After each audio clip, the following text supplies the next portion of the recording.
Estamos con el licenciado Andrés Pizarro, que es economista, y vamos a hablar casualmente del tema de pobreza e inflación. Yo, de alguna manera, nuestra responsabilidad periodística, establecer el contrapunto. ¿En qué sentido? Digo, a ver, cuando se hablaba de desocupación, sé algunas instituciones, entre ellos el informe de la Universidad Católica Argentina, que no tiene nada que ver con CEPA, con la institución que ustedes dio un dato de pobreza más alto que el que da el gobierno anterior. Pero, sin embargo, le informó al presidente actual que hubo un incremento hasta hace 6 meses de 1.400.000 nuevos pobres, cosa que todavía no se expidió la Universidad Católica Argentina sobre cómo fue creciendo la cantidad de pobres hasta ahora. ¿Cuáles son los indicadores que tienen ustedes? Bueno, yo para comenzar disiento con los números de la UCA y desde hace mucho tiempo por la metodología que utilizan. Bien. Podemos entrar en ese detalle si ustedes quieren.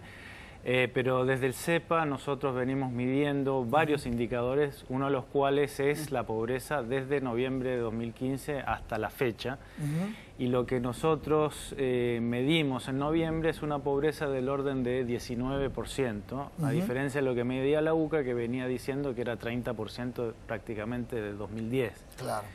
Nosotros no creemos en esa cifra y cuando medimos todo el resto del año... ¿Puedo interrumpirte? Sí, pero sin embargo, más allá de no creer en la cifra, sí, uno trata de pararse del otro lado. ¿Qué significa? Del otro lado criticó el gobierno anterior y, sin embargo, sobre el gobierno actual le dijo, ahora tenés 1.400.000 pobres más. Sí, pero nosotros creemos que es mucho más de 1.400.000. Ah, bien, perfecto. Entonces, nosotros medimos hasta fin de año una cifra que es alrededor de 30%, con un alto en junio, antes del aguinaldo, que era del orden de 32%, similar a lo de la UCA, pero la diferencia es que el salto es de 19 a 32, no de 30 a 32. Ahora, Andrés, yo te voy a decir algo que veo en la calle. Estamos, haciendo el programa desde la ciudad de Buenos Aires, y en la calle, el nivel o la cantidad de indigentes que uno ve, caminando por cualquier lado, es increíble cómo ha crecido. Realmente, a mí, en lo personal, y te lo digo desde una cuestión humana, me duele muchísimo. Yo no sé si tiene que ver la economía actual, la economía pasada, no sé. Pero que veo mayor cantidad de gente viviendo en la calle es real. Totalmente. Y lo vemos todos. Y a ese punto, yo te digo, nosotros en las investigaciones vimos, por ejemplo, que en el municipio de Rosario, en junio, habían aumentado el triple la cantidad de necesidad de ayuda alimentaria para la población. O sea, los datos reales de la economía que reflejan el salto en la indigencia y la pobreza son esos. Y eso no sucede con un salto de 2 puntos de pobreza, sucede con mucho más.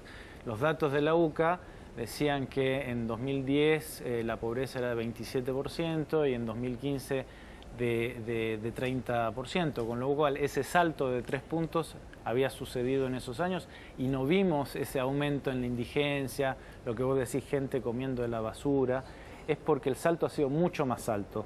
Nosotros, modestamente, nuestros instrumentos para medir no son los mismos que el INDEC, pero es llamativo que el INDEC haya hecho como un cierre de la oficina estadística entre noviembre y junio y ha dicho con distintos... Sí, hizo un blanqueo estadístico.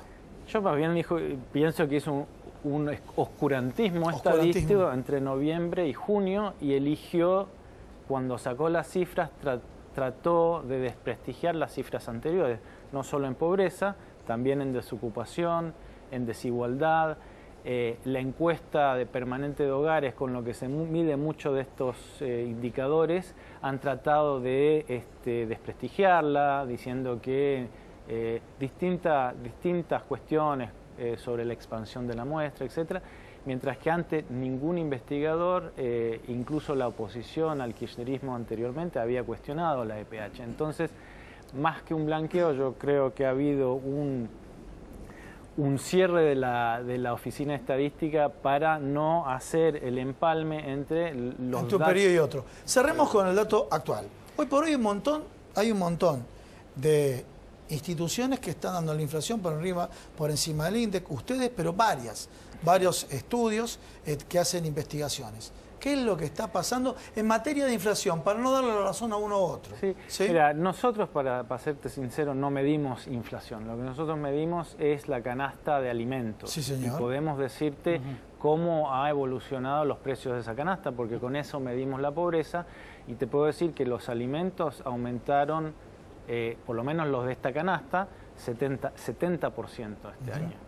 Y si uno toma los índices de inflación de la ciudad... Cuando decís de esa canasta, a ver, comentémosle a la gente, productos. Mira, pan, bueno, pan fue el tema, el tema del día de ayer. 89%. Sí, el tema del pan. Sí, ya, bueno, discúlpame, en economía lo vamos a discutir otro día, porque si no se van a aburrir. Ya te acordás que como se ponía al pan como producto sustituto y demás, ahora pasa a ser un bien suntuario. Pero lo dejamos para otro capítulo.